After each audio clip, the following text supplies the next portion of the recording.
Чакаме ли още някоя състава?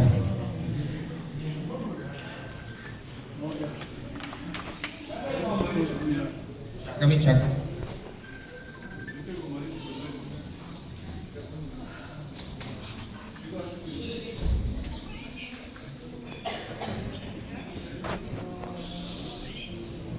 Марина, ще благоволиш ли да слезеш сред нас?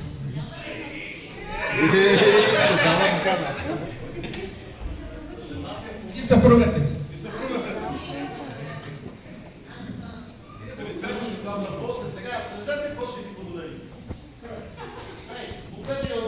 Знаете ли?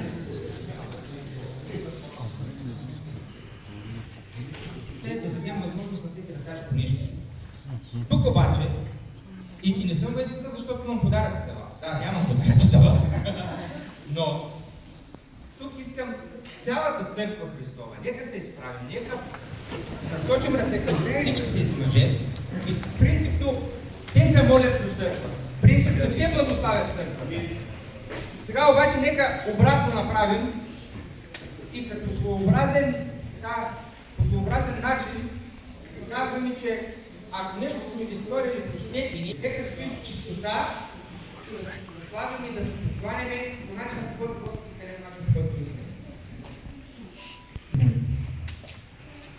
Когато ние представяме тия мъже и жени, брати и сестри на Твоята бащина благодат. Господи, на първо място ние се молим за взаимоотношения с Теб. Господа и къщи се пронесли. Чувате ли как трепи свеча и птички пеят? Христос възкресе. И слънцето с колко радост грее над цъфналите зми зохар поляни. Там от селцата чуват се камбани. Христос възкресе, всяка громко пей и всички хора гледат се засмяни. Вижте, деца, тук на земята, ангели пеят с небесни гълди, радостно пляскат, махат с крила. Днес Господ светите тваят качи. Вижте, деца, тук на земята, храмове греят с небесни лъчи.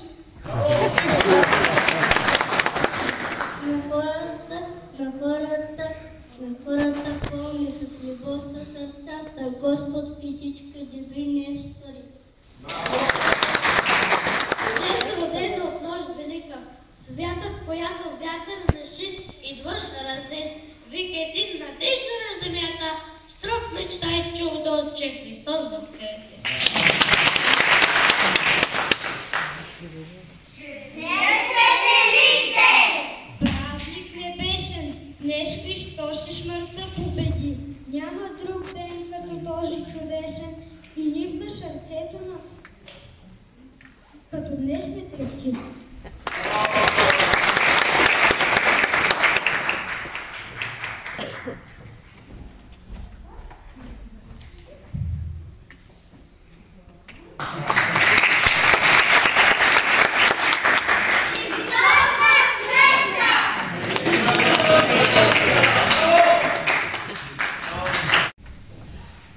След него вървяха и учениците му. Като се намери на мястото, рече: Молете се, за да не паднете в изкушение. И той се отдели от тях и като коленичи на земята, молеше се, казвайки: Отче, ако желаеш, отмени ме тази чаша, но не моята воля, а Твоята да бъде.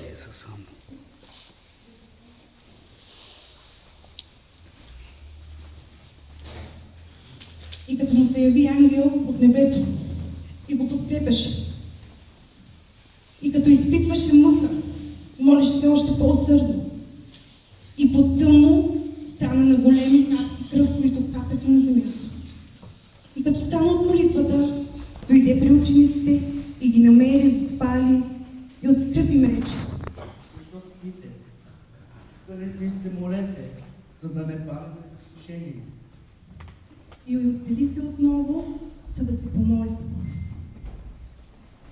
И като викаше към Бога си, викаше и се молеше още по-усърдно и по-усърдно. И като приключи молитвата му, изправи се и се върна отново при учениците си и отново ги намери заспали. Защо спите? Казах, молете се, молете се. Докато още говореше, ето едно множество и този, който се наричаше Юда, един от 12-те.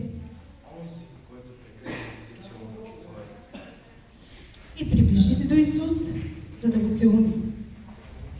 Юдо, с целувка ли предаваш човешкият син? Учениците, като видяха какво ще се стане, казаха: Господи, да ударим Христос! И Петър удари и отсече дясното му око. Стига толкова. И се допря до окото му и го изцели.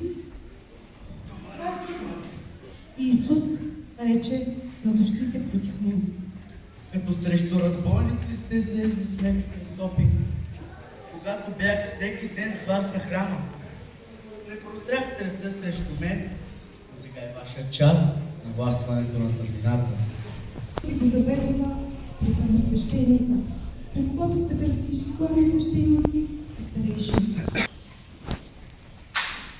Как можа да предам господаря на 30 сребърника? Как можа? А Петър го следваше отдалече. Тогава първосвещеникът се изправи и попита Исус: Ти ли си Христос, син на благословение? Исус каза: Аз съм. И ще видите човешкият син, седаш от ясно на Всесилния, и иде с небесни облаци. Когато накладаха огън сред двора и седнаха около него, и Петър седна между тях. Една слугиня, като се взря в светлината, видя го и рече му. И този беше с него. Но той се отрече от него. Жено, ние не го познаваме. След малко друг един го видя и рече. И ти се от тях. Но той каза. Не съм. И като измина около час, друг някой взе да твърди. Наистина и той беше с него, защото е галилеец. Петър отвърна. Човече, наистина не знам за какво говори. И веднага, докато той още говореше, пропя пътела. Тогава Господ се обърна и погледна към Петър, и Петър си спомни думите, казани му от Господ. Трябва да попее на път. Как можа? Как трябва да го предам? Като излезе вън и прочи в око. На сутринта главните старейшини, свещеници и книжници вързаха Исус, заведоха го и го предадоха на Пилат. Ти ли си юдейският цар? Щупени. А тогава какво да правя с този, когато го наричате юдейски цар? Разкриго! Ха-ха-ха! Юдейски цар! Я познай сега кой те удари. Нали си цар?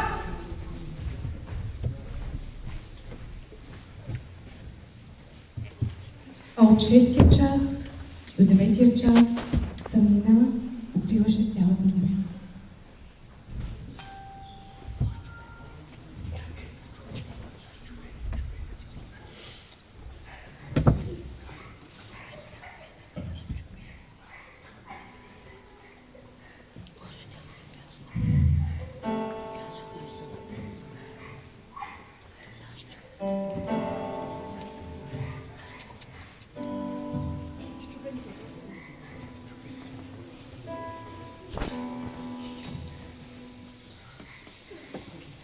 А около 9-тия час Исус извика със силен глас: Ели!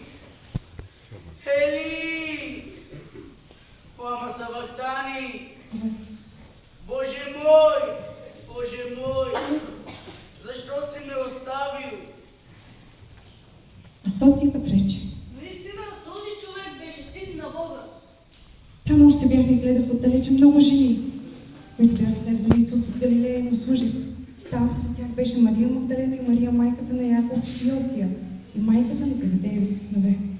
Имаше един човек на име Йосиф, който беше съветник, човек добър и праведен, който не се беше съгласил с намерението на Идео, който беше от Юдейският град Ариматея. Човек, който очакваше Божието царство. Той отиде при Пилат и поиска тялото на Исус.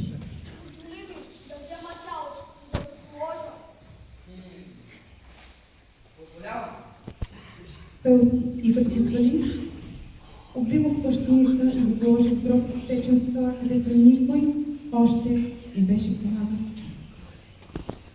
Денят на приготовлението и съботата настъпваше. А жените, които бяха дошли с него от Галилея, вървяха отзад и видяха гроба и как беше положено тялото му. И като се върнаха, приготвиха аромати и миро и в съботата си почиваха, както повелява закон.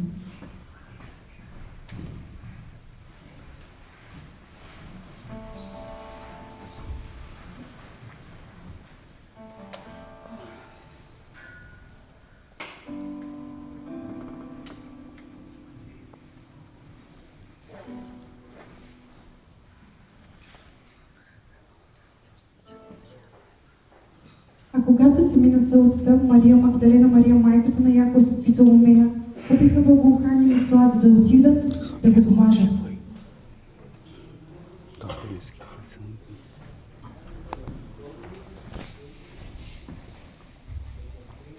И в първия ден на седмицата дойдоха на гроба много рано и като изгря слънцето и говориха помежду си.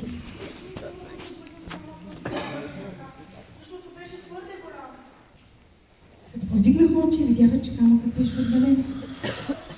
И като влязоха в гроба, видяха, че един юноша седи отдясно и се оплашиха, а той им каза: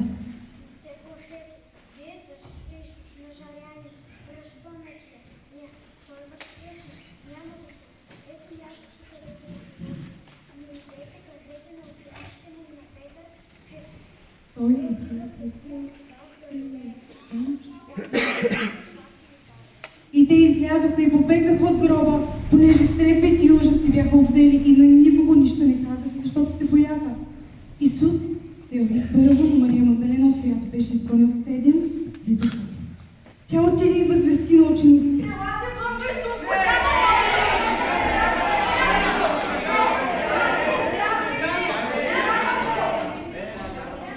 но те не повярваха. Тогава Исус се яви на учениците и ги смъмри за неверието и правосърдечието им. Исус им каза: идете по целият свят и проповядвайте благовестието на всяко създание. Който повярва и се кръсти, ще бъде спасен, а който не повярва, ще бъде осъден. И тези знамения ще придружават повярвате в Мое име. Бесове ще изгонват, нови езици ще изговарят, змии ще хващат. А ако спият нещо смъртоносно, то никак няма да ги повреди. На болни ще полагат ръце и те ще оздравяват.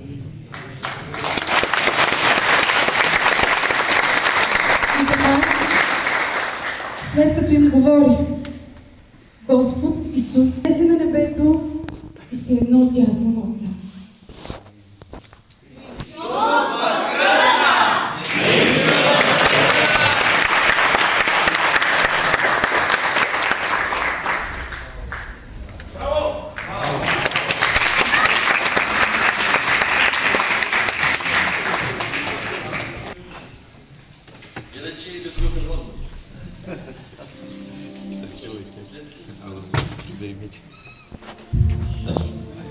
След това, което направиха тия прекрасни деца, думите са излишни. Това, което можем да направим, само е да му кажем благодарим ти. Каквото трябваше да бъде направено, то беше направено. След един много сериозен път за благодарност го заковаха. Прости им, те не знаят какво вършат. Знаеш ли какво правиш днес? Знаеш ли Дали си определил някаква цена за живота на Исус Христос?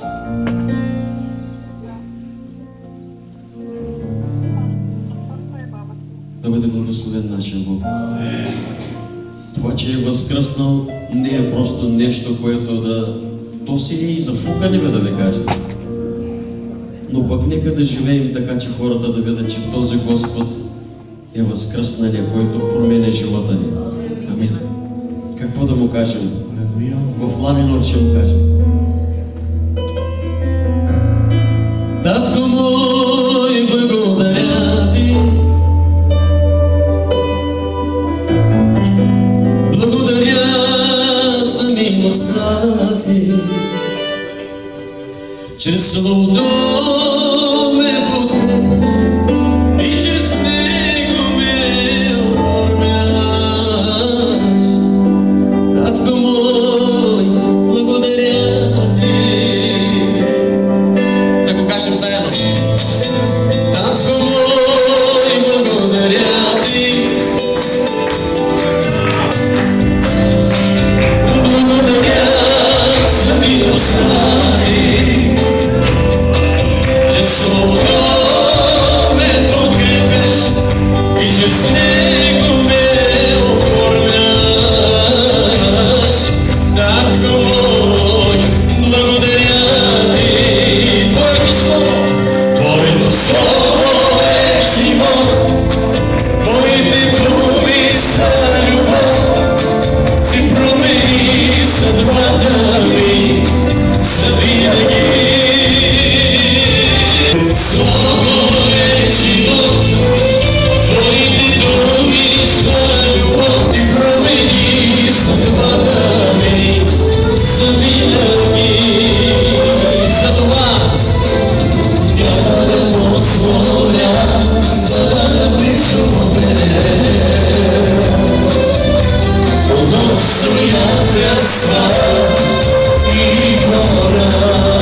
се изкажа, че винаги си бил със мен. Какво да кажа своя свет? Благодаря! Благодаря! На тебе татко аз благодаря. Самилостта ти е заслужена към моя брат и сестра. Сега ще ги е! Благодаря!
Aleluya.